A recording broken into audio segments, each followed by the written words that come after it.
Last night, the NFL honors were held at the Sanger Theater, an exciting event there. Our Ricardo LeCompte was there. Ricardo, Cam Jordan has given so much to New Orleans, but the NFL surprisingly did not recognize him for it last night. So what's the reaction to that, Ben?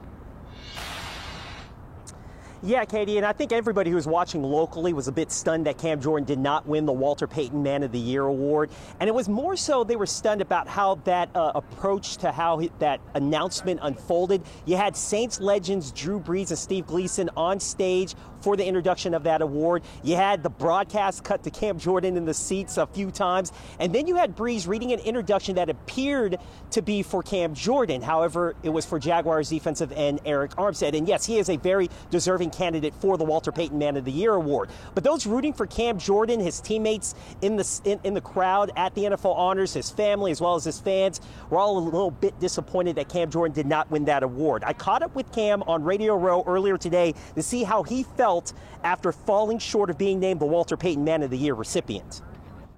There's going to be times that you say, hey, I wish I would have won it, especially when you have it in New Orleans, when you have Drew Brees, Steve Gleason presenting it, and you know them both intimately. You're like, man, is that a cue? It's not a cue. But at the same time, that's not going to deter me from the work that I do in New Orleans.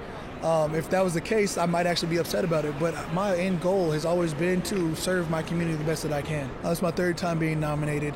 Arik was nominated, his fifth time, which means it's all about perseverance for that award. But for me, it's, again, the nomination is awesome from the team. It says they acknowledge the work that I'm doing.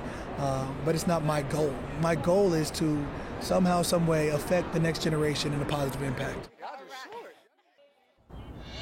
And that is the proper perspective to have on this entire situation. We're live outside the Caesars Superdome. Ricardo LeCompte, WWL, Louisiana. I guess that means he's got 2 more tries, but we know he's going to get it eventually.